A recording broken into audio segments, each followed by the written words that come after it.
Hello, everyone. Hello, everyone. Welcome to our podcast, Ruffled Feathers. Today, our topic and discussion is going to be infertility. If you guys are not aware, infertility awareness is next week, and we decided to jump on and do it earlier this week. And we have a special guest with us today, Miss Kim Alexander, and also the CEO of A Mother's Love. So let's welcome her, you guys. Hello, everybody. So what's going on, Kim? How are you? I'm good. I'm really, really good. I'm excited that you guys actually had me on to talk about infertility. Actually, for Mother's Day, A Mother's Love will be donating care packages to local hospitals to mothers who have suffered a miscarriage. So I'm glad you had me on so we can talk about that and some things we have upcoming. So. Tell us more about A Mother's Love and what the type of services that A Mother's Love brings, so they can get more familiar with you, just in case they want to get in contact, and then also give them your information as well. Sure. So A Mother's Love was just a thought back in 2018.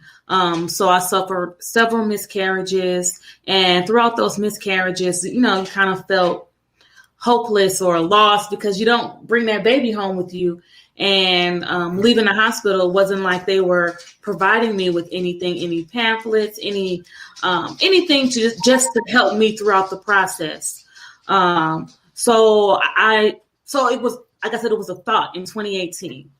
And I talked to my husband about it, and he was like, yeah, go ahead, just start it. And so it started off with just me documenting my story in regards to losing the twins that I had. My husband recorded the video for me, and I kind of just wrote down my thoughts. And then that turned into me creating a nonprofit to where I wanted to at least put together care packages for women just like me. And then inside those care packages is inspirational books, self-help books, aromatherapies, and just a lot of different goodies that I think that is needed and is helpful for the woman to start their journey to healing after losing a baby through miscarriage. So that's what we're doing right now. We also have podcasts that we bring on, and we're talking about our journey. This upcoming month in May, we'll actually talk about the spiritual side of pregnancy and miscarriages, and then we'll also bring in the mental health aspect of that as well. Okay, awesome. You are doing some amazing and great things. I'm excited to have you on the show as well. I suffer with infertility, so this subject today is very personal. It's very emotional, so I want everybody that is watching to understand and maybe to get a better insight of what we are going through personally as women trying to conceive and have a family. So you ready to start this off, Kim? Yeah, go ahead. So tell us, how did you discover regarding your infertility or your miscarriages? How did that come about? Do you know? I never knew that I had issues in regards to getting pregnant or anything. It's just so my husband and I were married. I think a year into our marriage, I got pregnant, and I miscarried. And you kind of hear about miscarriages, but people don't really talk about it. So when I miscarried at 6 weeks, I'm like, okay, what is this? The doctor really didn't explain it to me. She just said, you miscarried, but don't worry, you can get pregnant again. Just try within, I believe it was 4 weeks or 6 weeks or whatever. But I still was lost. Like, what is a miscarriage? Why did I have it? Why is this happening to me? I'm in my 20s, or at the time I think I was 30, sorry. In my early 30s, I'm healthy, I'm young. Like, I didn't really understand it. So I got pregnant right away. So after the first miscarriage, I miscarried at 6 weeks. I got pregnant right away. Probably within that next 6 weeks, I got pregnant again. So this time I was nervous because now that fear sits in, like, okay, am I going to have a miscarriage again? Am I going to make it past my 6 weeks? What's going to happen? So I made it past the 6 weeks. And so, excited. And, I never, again, this was like my second pregnancy, just like my first one, I told everybody. So this one, I kind of told people too. I didn't know the whole rule of don't tell nobody until you know what I'm saying? Pass a certain mark or whatever. So I'm telling people, and this time I started bleeding. And prior to that, I should say, my cousin asked me, like, hey, how are you doing? And she said, are you in any pain or anything? And I'm just like, no, I'm fine. And then that night I started having cramping and I started bleeding. And so that's when I began to get worried. So again, this was after my 6 weeks. I passed my 6 weeks mark. So I wasn't concerned. So I'm like, okay, I'm good. I passed my 6 weeks. I don't think I'm going to miscarry. But when I started bleeding, it was 10 weeks. So then I went to the doctor that Monday. The bleeding had stopped. So then she did an ultrasound just to see. She was like, I don't hear a heartbeat, but that don't mean anything. Let me just do a vaginal one just to make sure, I'm missing something. I could be missing something.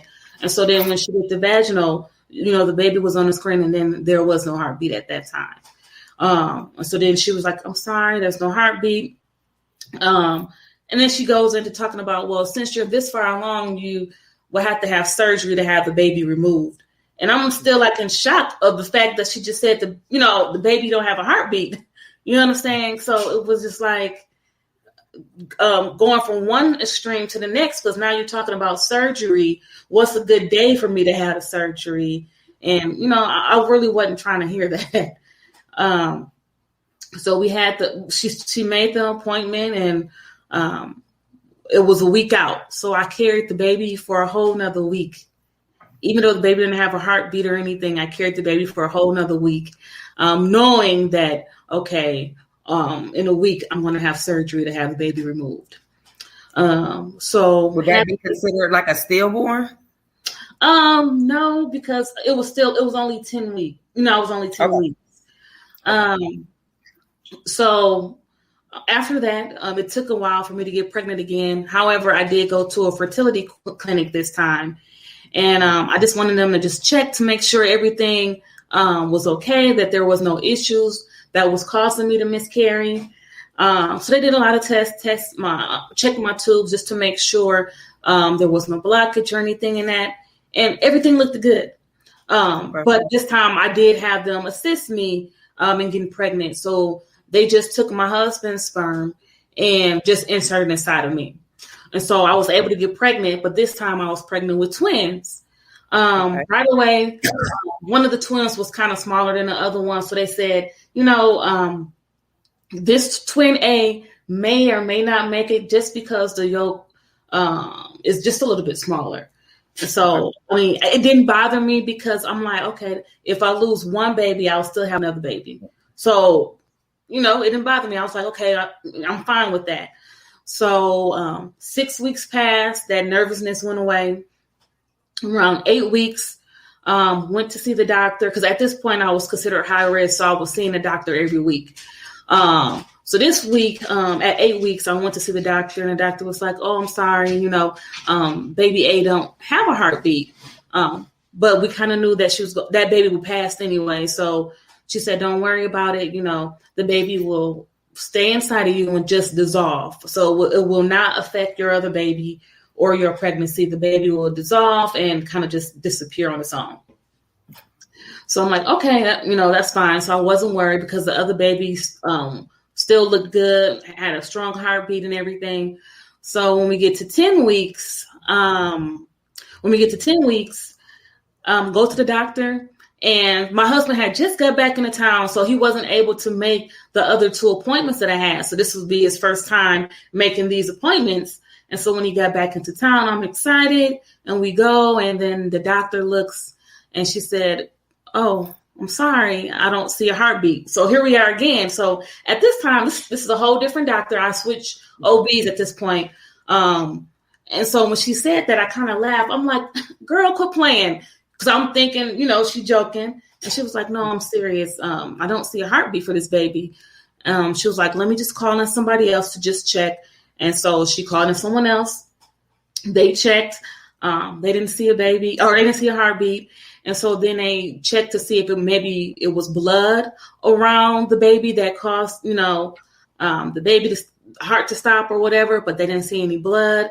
And so she said, yeah, I don't know what happened. She said, the baby from when I saw you last week, everything looked so good. And now this week, the baby doesn't have a heartbeat. So then here we go again with the whole scheduling of the baby getting removed.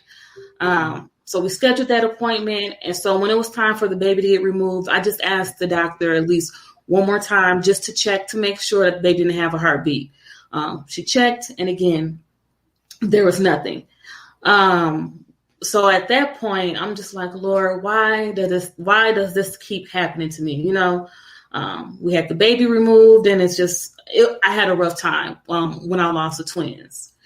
I didn't get pregnant right away. I lost weight, worked out, and just focused on myself. Mm-hmm. And then I got pregnant like a year later. And I think it was just with losing weight or whatever. And so this last pregnancy, which we lost the baby last year, right at the height of COVID. So we lost the baby February 2nd of 2020. But that pregnancy, we were not trying to get pregnant. So this baby was a shock to us, and we were like, oh, okay. And, we're just like, it's all in God's timing. We're excited. This time I kind of did my research on my own, and I was kind of telling the doctors what I wanted. I still had the same OB, which I regret. I probably should have switched out and switched to a maternal fetal medicine OB doctor, which specialized in, I thought the OB that I had specialized in high risk, but I should have switched to someone who really specialized and focused on women like me who had issues. You know what I'm saying? Mm-hmm. So got pregnant again. I did my research. I told the doctor what I wanted. I told her what kind of medicine I wanted to put on to help me. And so again, you have that nervousness because in my mind, I miscarried at 6 weeks, 8 weeks, 10 weeks. And so that was my concern, making sure I got past all of that and made it through my first trimester. And so the OB I had, I think that was just her main focus because she kept saying, okay, I know your past history. My main goal is to get you past this first trimester. And that's pretty much all she was focusing on. Okay. And so I can't remember the medicine I told her to put me on. Was it Climoid? No, it was progesterone, I think, or something. I can't remember, but it kind of helps you. More to it helped me a lot. Yeah, okay. No, not estrogen. I can't think of the name of it, but it helped me from miscarrying pretty much. And so it was just some pill inserts that I had to insert vaginally every day. Okay. At a certain time. And it really did help. So when I got to my first before I got to my first trimester, she was like, okay, you're close. And I said, you know what? I said, when we get closer, I want you to check to make sure my cervix is not incompetent. Because if it is, I don't want to lose this baby. I want to do everything I can to keep this baby. And she said, okay, yeah, we're going to do everything we can. So once we get past this first trimester, we will check to make sure your cervix is okay and strong enough to hold the baby. And so we got past the first trimester. She took me off the medicine that I was originally on, and I didn't understand why. I didn't understand why she took me off of it because I could have stayed talking to other people. I can't remember the name of it, but you could stay on it for I think up to like 20 or close to 30 weeks or whatever. But she took me off of it, and she said it's a 1% chance you will miscarry. People haven't miscarried in their after their first trimester in a long time. So you in your second trimester, you shouldn't miscarry. Well, she took me right off the medicine. And so that was a Thursday I saw her. A Saturday I woke up. I thought I used the bathroom on myself. And so I'm telling my husband, I'm sorry, I peed in the bed, but my water broke. And I didn't know it. And so that Sunday I was fine. That Saturday I was fine. Sunday morning I woke up, I had a little spotting. I wasn't cramping or anything. I just kind of felt full, like I had a full course meal and I ate. So my stomach felt really full. So I called the emergency line and I just told them like, hey, I'm kind of concerned. I have a history of miscarriages. I'm kind of spotting right now. I'm not cramping or anything. And so they weren't concerned. They said, it's part of pregnancy. You'll probably bleed. It'll be fine. Just see your OB on Monday. And so I went on through Sunday. I went to church, was still spotting. When I got home, still spotting. I wasn't cramping. Again, I just felt full.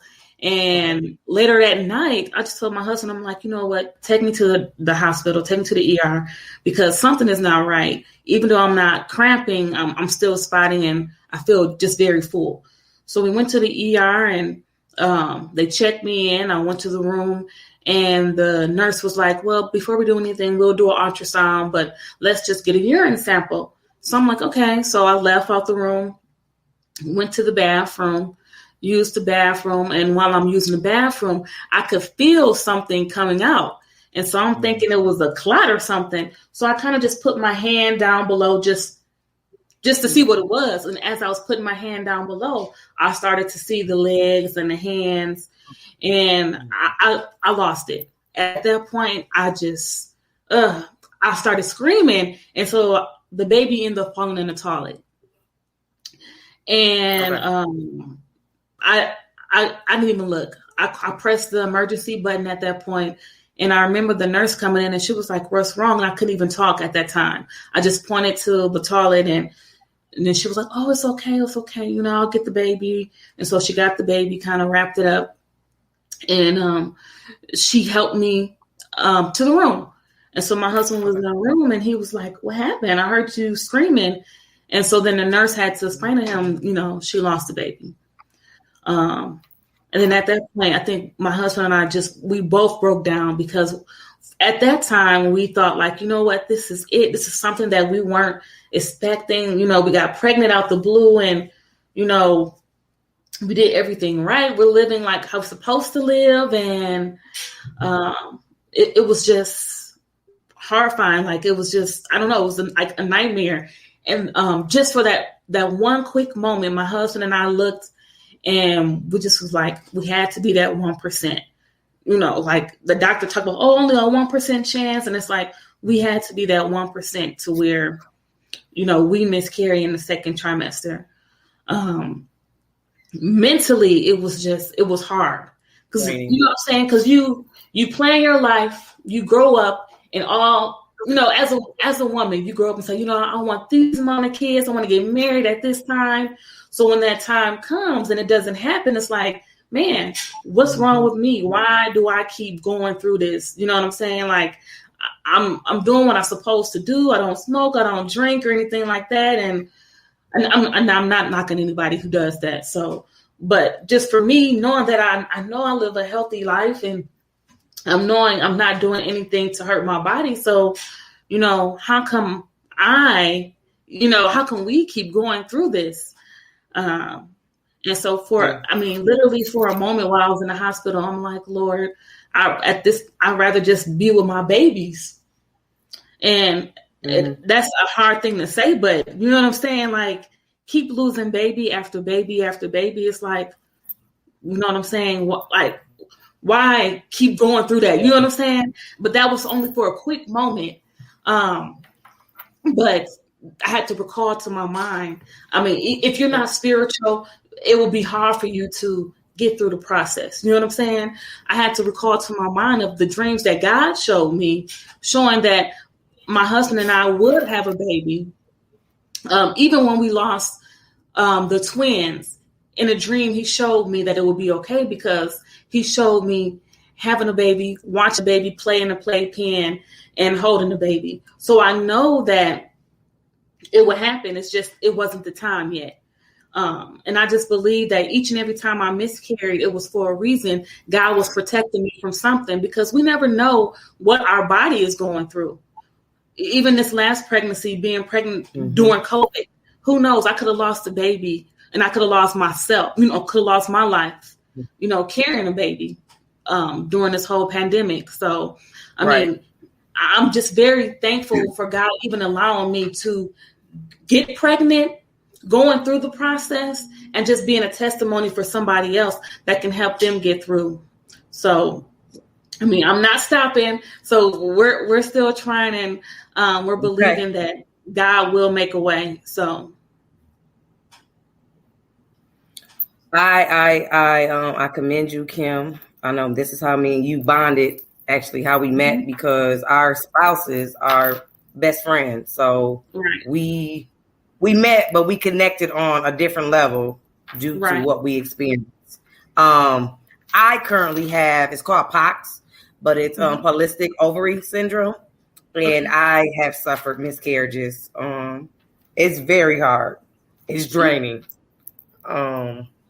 People really don't understand the backlog to it, especially when you see everyone around you building families and you're trying and you're not knowing what's going on. I've been to the doctor. I have had to get dye shot in my tubes during my cycles. I have had to go multiple times getting blood drawn. I have blockage, and I also have cysts on my ovaries.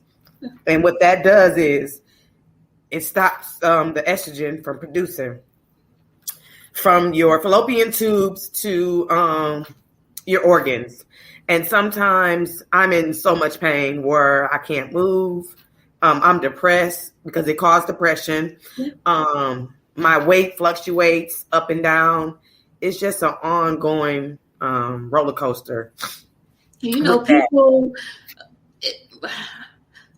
are, I don't think people tend to be insensitive, but I remember someone telling me like, well, maybe it's not meant for you to have kids. And I told them, I said, I don't receive what you're telling me because God didn't tell me that. So I don't care what you're talking about or what you think. I'm not receiving what you're saying because I mean, our desire is to have children and you know what I'm saying? Like, it's hard because people say the craziest stuff to you and to think that it will affect you, you know? And because like, even when you just get invited to parties, and I know people don't mean harm by it, but it's like to see, you know, them with throwing parties for their children. And it's like, man, I could have had my son or my daughter, you know, too. It's like, I kind of be in my feelings. I had a moment yesterday. We were at Hobby Lobby and we were just buying stuff, you know, for my husband's business. And I was just seeing all the stuff for like little girls, the little shoes and the little turbans you can put on them and the clothes. And I kind of got emotional because it's like, man, you know, that's my desire is to be a mom. I mean, I know I'll be a great mom. I know I will raise my kids the way how my parents taught me and how my parents raised me, you know what I'm saying? And to give them all the love that I can. But that moment hasn't happened. You know what I'm saying? So I don't know. I agree. You know, I have four step kids. Yeah. And we have two primarily in the household. So with them being with, you know, us every day, that takes a toll on me because it's like I'm doing this, but why can't I have my own? Right. And doing all the testing each month. You know, they say women, you know, if you don't know about infertility, you can still have your period. You can miss your period or you can not have your period and still have infertility. It's so many different diagnoses behind infertility. Each woman is differently. Yes. And in my case, I have my cycle every month on time, like clockwork, 5 days out of the week. My problem is that I don't produce enough estrogen and my eggs do not flow within my fallopian tube around the time that I have my menstrual cycle. I have a blockage and my blockage are my cysts on my ovaries.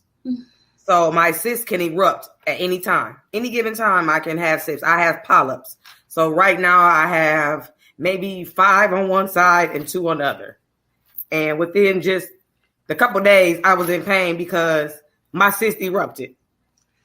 And right now I'm in pain, but I get through because I'm used to it. So I know how to deflect the situation. Yeah.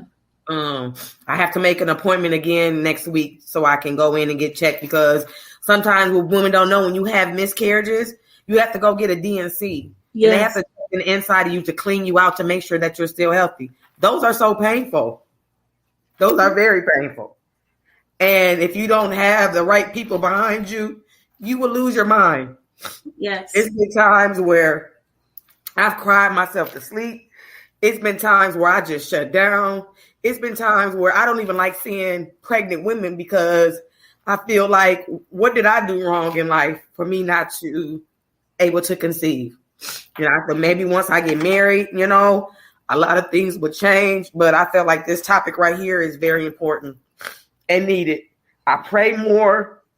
I try to change my diet. You and I started taking our fertility stuff together. In 2017, me and Jamil lost our baby. I had a miscarriage, and that took me down. Like, I was so depressed. Like, I didn't want to do nothing. I just wanted to die. But I had him, but then I had my kids too, my stepkids. So they helped me get through, and I have my parents and I have my friends. My goal today for this show is just to be more aware of what's around us and what we can do to help women like ourselves, because people really do not know what we go through on a day-to-day as far as the pain.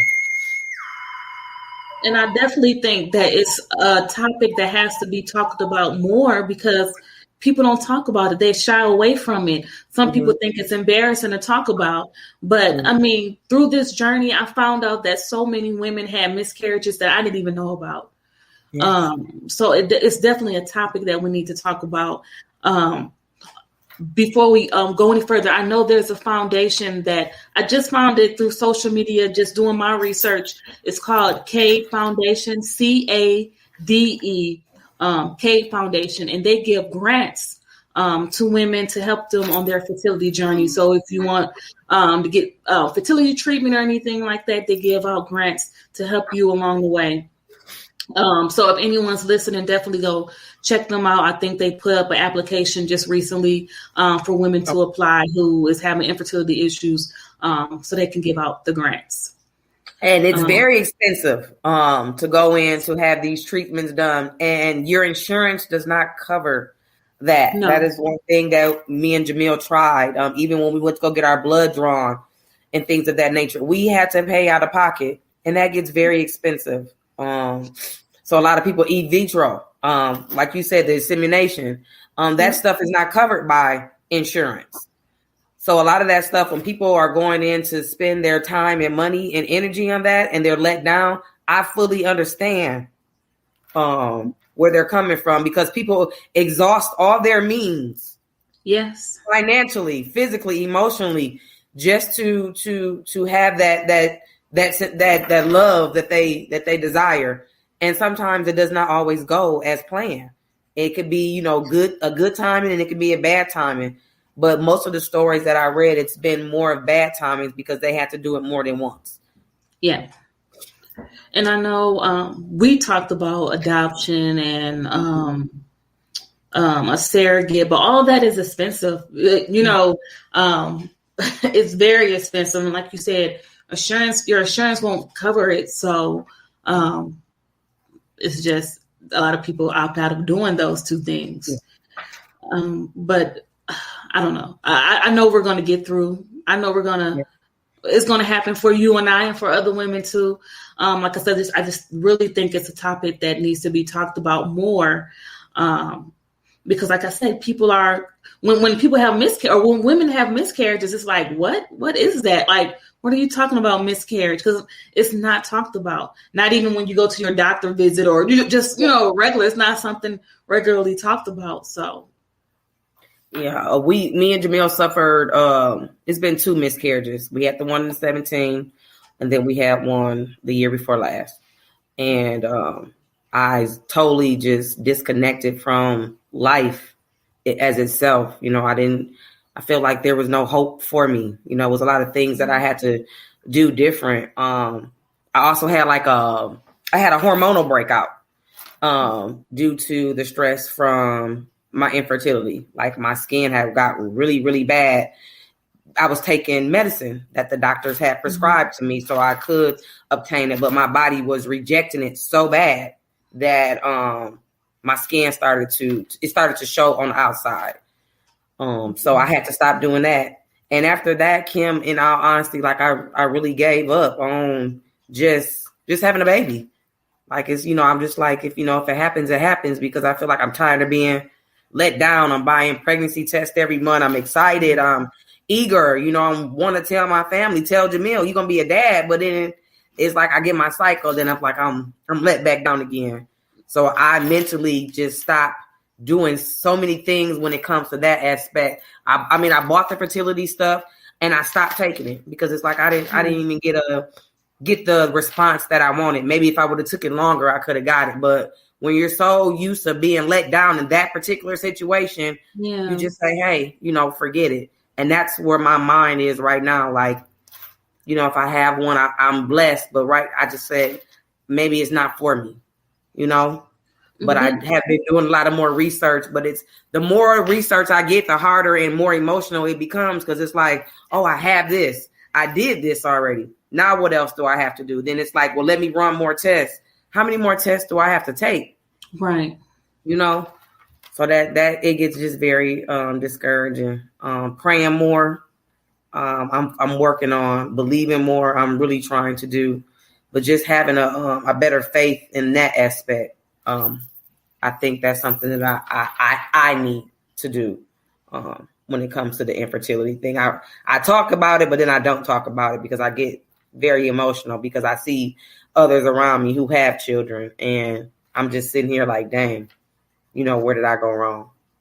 And it's not about where did you go wrong. You know what I'm saying? It's all about in God's timing. Like that, I'm telling you, that the word is what keeps me going, knowing that in his word, God cannot lie. Just because I've had these miscarriages and I've been going through, like I said, things happen for a reason.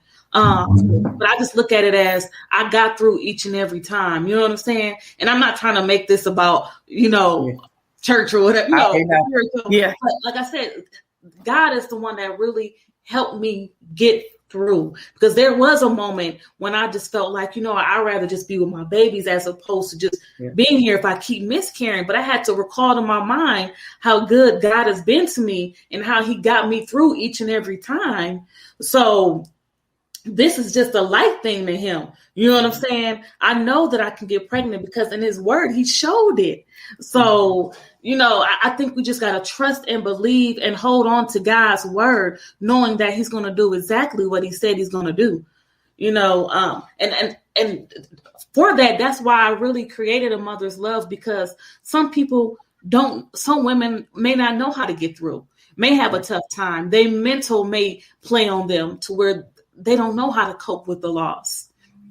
And so that's why I really wanted to create a group of women to where we can talk about our issues and talk about what we've been through and how we got through and what keeps us going. Now, do you have any doctors that you would recommend, or any herbs, or do you believe in that type of stuff? Because I was taking fertility tea for a while. And I stopped. I feel like I do things. We were taking Pink Stork. I like Pink Stork. I like their products, all their products. So I do vouch for Pink Stork. Pink Stork is good. I really like them. But I don't take any special herbs or anything like that. There are some great doctors at Frater Hospital that work in the maternal fetal medicine clinic. I will shout out one, Dr. Bosler. She's a great fertility doctor. So she has a campus there on Frater, but she also has one in Menominee Falls and at Community Memorial, or not Community Memorial, I'm sorry, North Hills in Menominee Falls. Great fertility doctor. She definitely would have a consultation with you and check to see, just to make sure everything is all good before you get pregnant. But like I said, Frater has some great OB doctors that specialize in incompetent cervix or any of the other issues that you may have with getting pregnant. So I will suggest if someone wants to seek out a doctor or OB, a great one, definitely do your research and check out some of the ones that they're at Frater at the maternal fetal clinic. So what are the things that you and your husband are currently doing to, I guess, to restart over? What have you guys done? Have your relationship got like tighter? Has it strayed away some? Do you feel like it was a disconnect between you guys at one point in time? I don't think it was ever a disconnect. Okay. Through the process, I do believe it brought us closer together. We were already close and everything, but it definitely brought us closer together. My husband is more like he don't show his emotion a lot, so because he want to be strength for me. When I'm having that, when I'm having my breakdown or whatever.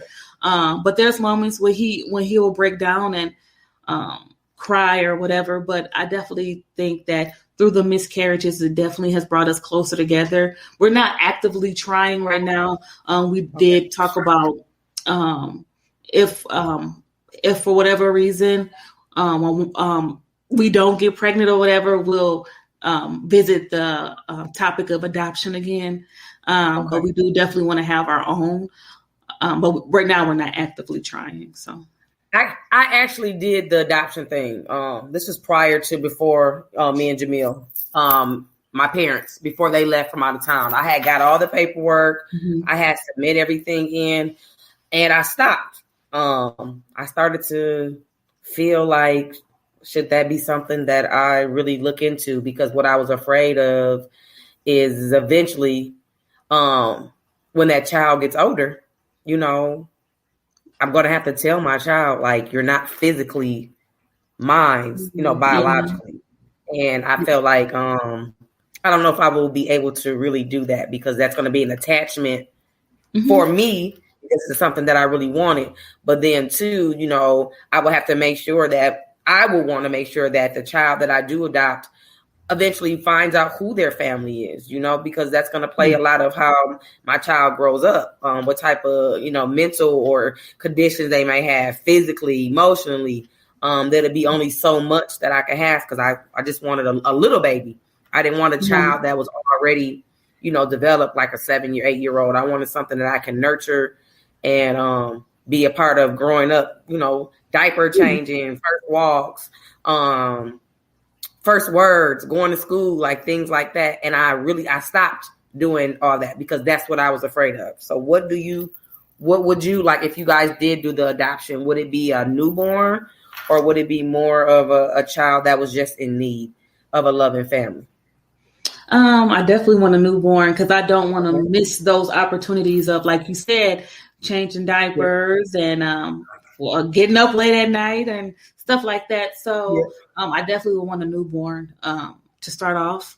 I haven't thought about the fear of, once they get older, you're letting them know, hey, I'm not your biological mom. I never thought about that, because at the end of the day, I'm going to love them regardless, whatever the outcome is. So if we decide to adopt and, they want to, when they get older, go visit or connect with their biological mom, I don't think I would have a problem with that, because then I still would know that I've done the best that I can to raise that child, to be a God-fearing child and, loving and everything like that. So. Okay. Now, what would you recommend for someone also that's doing that wants to do adoption? Is there anything that you would want to pour into them about that? I don't, because I don't know. I don't know much about it, so I don't want to say the wrong thing. I got the forms just like you, but I just never filled it out. Okay. We are live, so if you guys have any questions or questions that you guys would like to ask us, you guys can tune in, and we are open to the questions that you guys may want to ask us. Oh, we appreciate you guys too. Thank you. So Kim, more about these doctors. How did you meet these doctors? How did you find these particular doctors? So my sister, she works, and I don't want to give all her information out, but she works at a hospital, and she kind of recommended some of the doctors. She does work at Freighter. my sister along with my cousin. My cousin definitely had some infertility issues as well. So if you go listen back to my second episode of the podcast, she's on my second episode and she talks about her journey. But we connected very well through our process because we both were going through pregnancies and miscarriages around the same time. And so she kind of connected me to some doctors, as well as my sister connect me to some doctors at Freighter that she directly works with, and stated that, you know, there's some great doctors. So I kind of just did my own research and kind of looked them up and looked up their bio and just look what was best fitting for me. Okay. Yes, I have tried V-steaming and womb cleaning to increase my fertility. I still have blockage in my fallopian tubes. So the fertility, the steaming didn't help. What it helped with is more with my cramping, my menstrual cramping every month. And also stopped my blood clots because I used to clot real heavy. And when I did do my steaming, that did help, but it didn't help me with the infertility part. It helped me more with controlling my cycle each month and having that more regulated. Have you tried V-steaming, Kim? Great I haven't. Question. I heard about it, and I definitely want to try it, but I haven't tried it yet.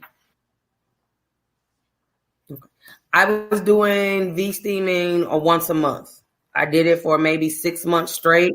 I do need to start doing stuff a little bit more longer. I get discouraged very easy, especially in that department of my life when it comes to trying to have a child.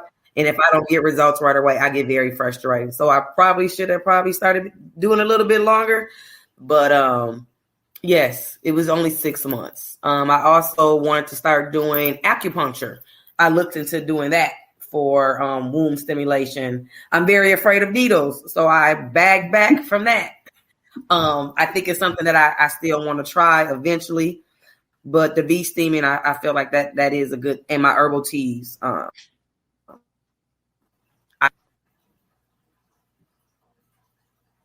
Any question, Kim, for me? Anything for the audience you want to? No, I'm open for any questions that they may have for me or may have for my business, A Mother's Love. Yeah, any questions that you have, I'm willing to answer. Let's talk about that. Let's talk about more about that. Let's talk about more about A Mother's Love. How can they get in contact with you with all the questions or any concerns? So I am on social media. Yes. You can reach me on Facebook, A Mother's Love, Inc., INC, and love is spelled LUV. So it's Mother's Love, Inc. on Facebook. I'm also on Instagram, A Mother's Love, WI, for Wisconsin. So it's A Mother's LUV, WI.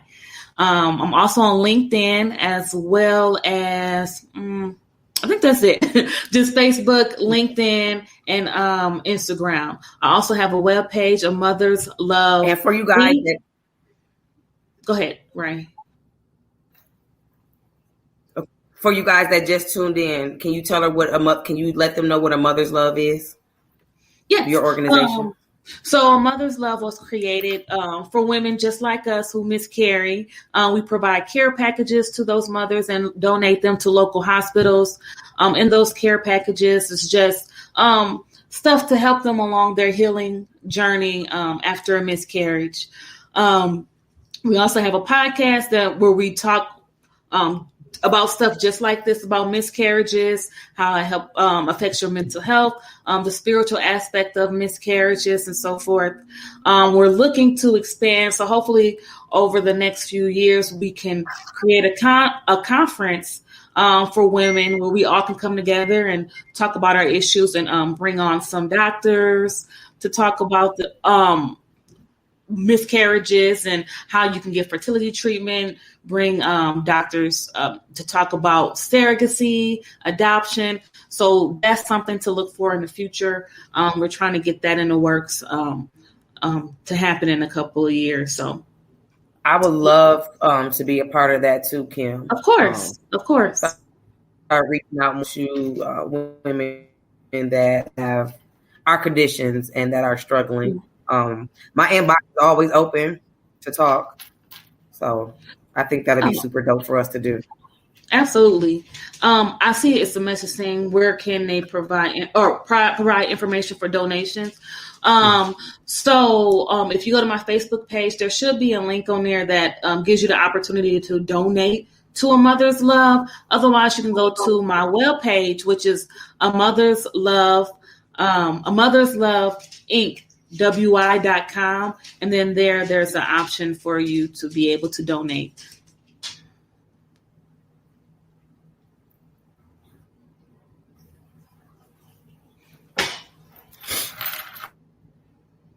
Can you hear me? Oh.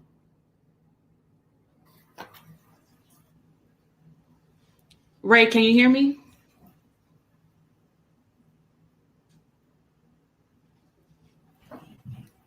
Can you hear me, Kim? I think it's like it froze.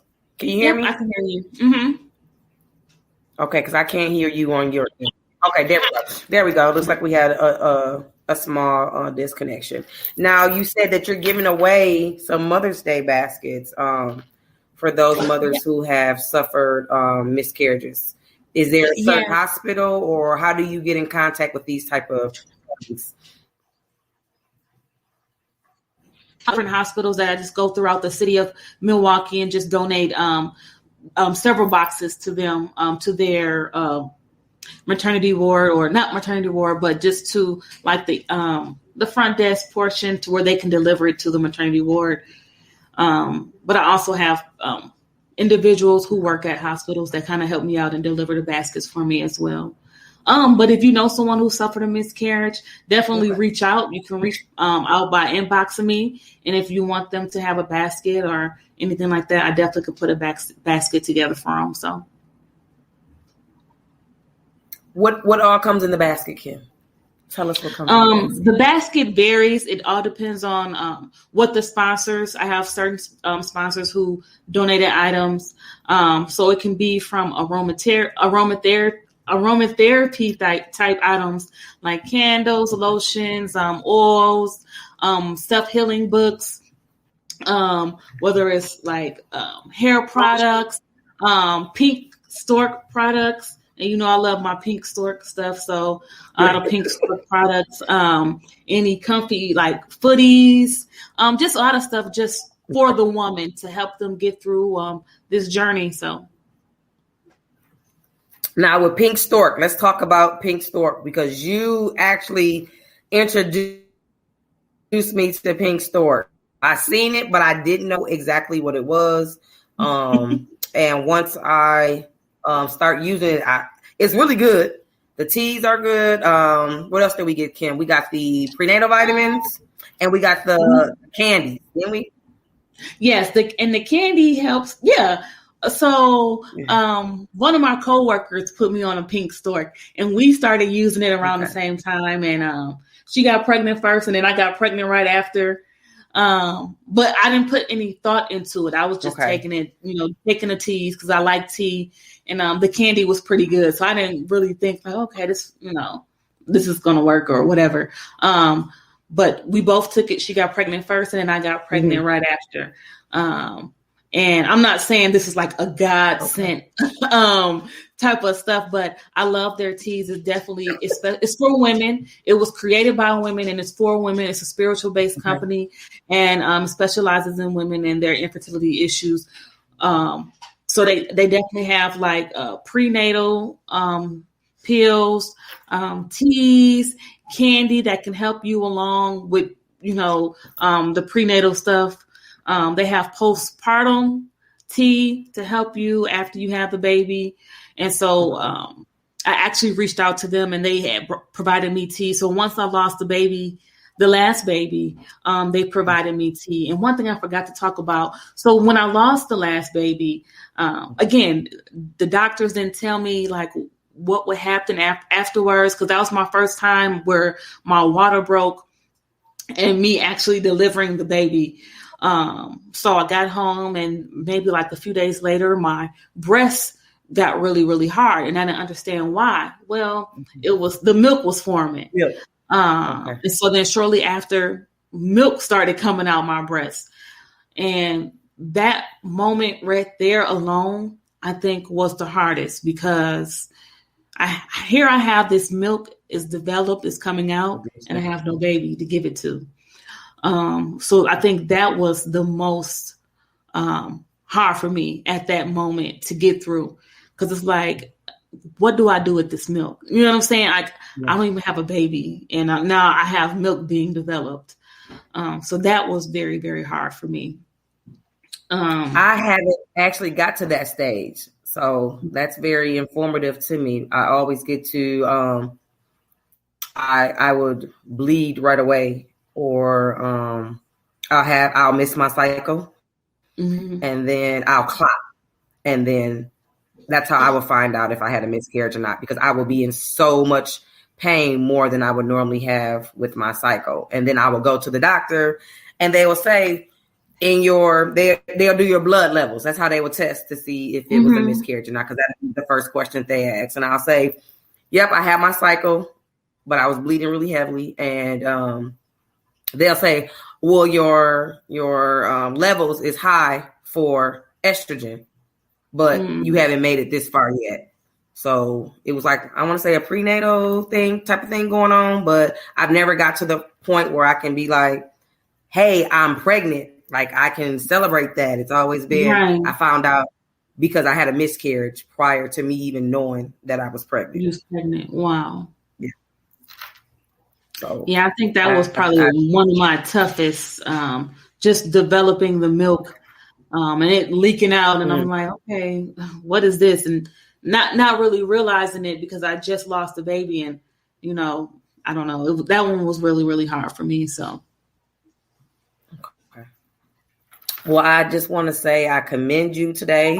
I appreciate you speaking not only to myself more, but other women around us, because we all experience infertility and miscarriages differently, and we all have different stories to tell. We have some people on here saying that's how they find out that they miscarried too.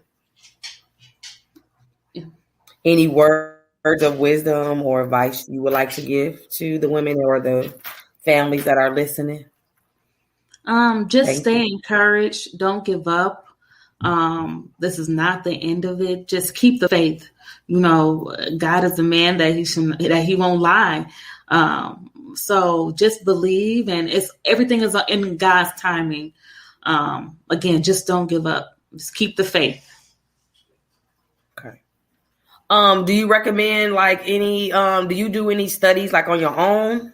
Have you looked up anything outside of your doctors of what you think you could do or change differently? No, right now I'm really just focusing on being very healthy. So just losing, because I still have a little bit of the baby weight still from the last pregnancy. So I just want to make sure that I'm at a healthy weight. So when I get pregnant again, there is no issue. So just making sure my blood pressure and everything else is where it needs to be. Because that's one of the main things. You definitely want to make sure that your weight and your blood pressure is A-okay before you even try to get pregnant or have a baby, because that can be detrimental. Now, my fertility doctor was trying to put me on birth to see if that would change my system, my menstrual, to see if I be on it for so long and take it off. Have you heard about that before? You kind of faded out just a little bit, but you said putting you on birth control? Yeah, so my doctor was recommending me for Jamila and I to start birth control, right? To do it for like a year or two. And then after the year or two, they would stop. I should stop, because they said maybe, once I stop my cycle for a certain amount of time, maybe it'll trigger, it's like a mental thing they was trying to do. I tried it, but the birth control didn't really, I don't know. It had me feeling some type of way. So I stopped taking it. And then I wanted to be on Climoid. if I'm saying that right. Clomid. And that is to produce the baby. Clomid. Mm-hmm. And I was a little hesitant on that. I was reading some reviews about it. Have you heard about that? I don't know about the birth control aspect of it. Because I never was on birth control. But I have heard of Clomid, and I do believe I was on Clomid just during my fertility process to help me get pregnant for that period of time. But I think I probably was on it for like maybe a week, and that was it.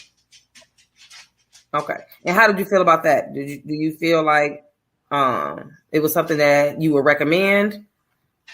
I don't really know, because I was on Clomid for just a short time, and that was just to I can't remember. I think I was on it just so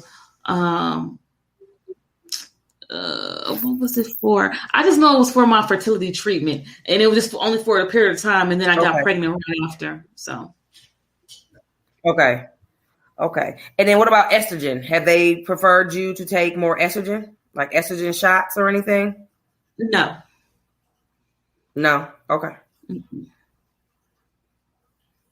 Because they was trying to do the artificial simulation with me. I think it's very pricey. I swayed away from that right away. I felt like I didn't feel like it was going to work, even with the price, because there's no guarantee in that. And I think I was looking more for a guarantee. How do you feel about that, Kim? I don't know. I don't know. To me, I had a great experience when I did the whole fertility treatment thing. It's just the loss of the babies afterwards. But I just blame it on me not having an OB that specializes in my particular situation. So I can't really say yeah or no how I feel. I like the process, the fertility process that I went through. So I really do think and believe that it's all about the type of OB that you have.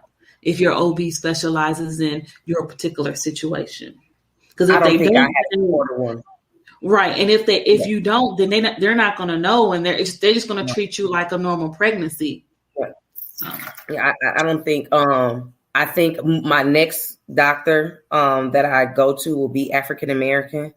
Mm-hmm. I feel like the doctors that I had, they couldn't really understand or relate to what I was experiencing as far as my infertility. And it was very draining and frustrating because I don't feel like they really took the time to get to know me and my back history. It was just more of, I'm going to give you this and try this. I'm going to give you this to try this. Nothing that I felt like I needed at the time. And if I tried it and I felt like it wasn't enough that I needed. So I think that was where I started to get depressed and giving up, because my doctor wasn't everything that I desired it to be. So at this point, I'm still looking. That's why I said I wanted to get more information on, where do you suggest that others like myself could go?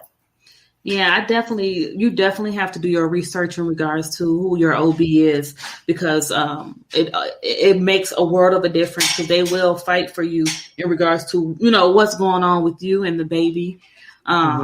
So definitely, like I said, I recommend some of the OBs at Frederick Hospital in the maternal fetal care unit. I actually have an OB now there that's specializes in high risk pregnancies, just gestational diabetes, and incompetent cervix and stuff like that. So with the last pregnancy, my blood pressure did get kind of high.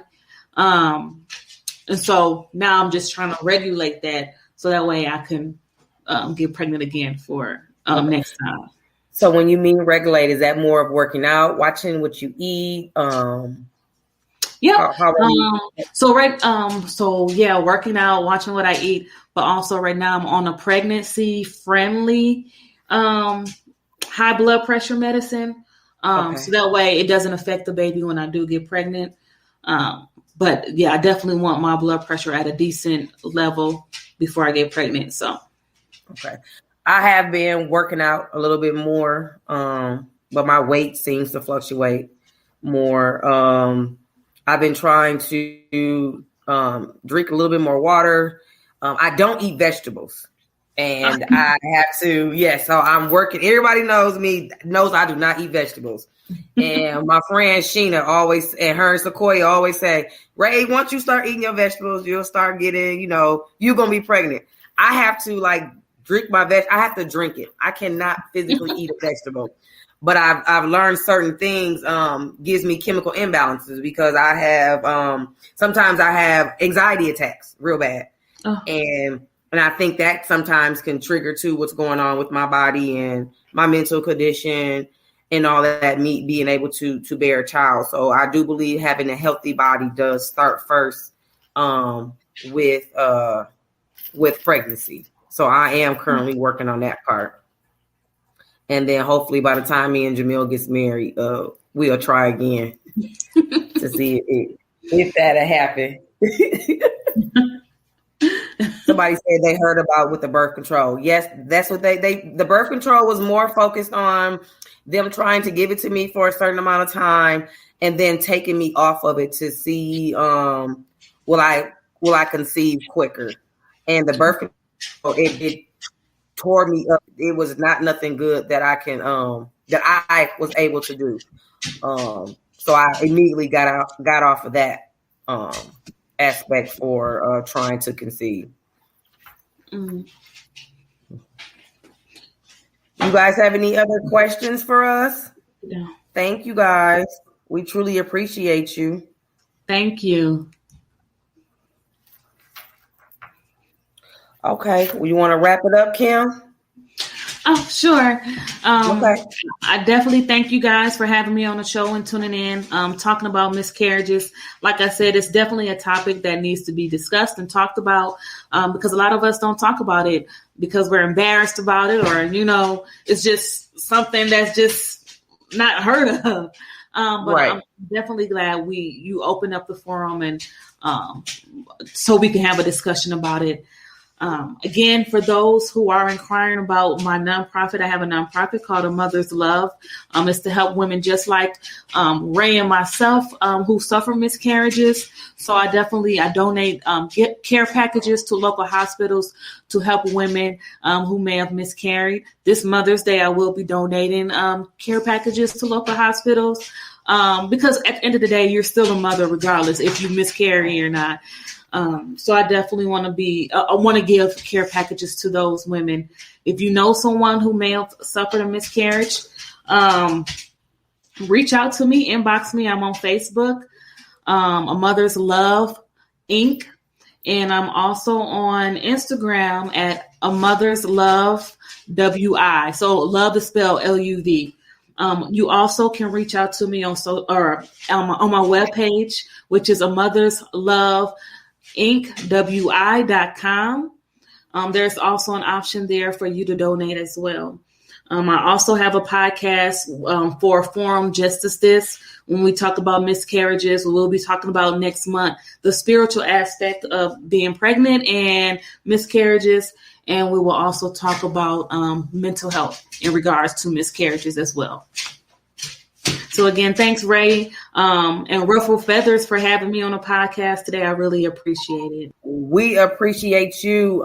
Today has been a very eye-opener, something that we experience every day. I was kind of scared to do this.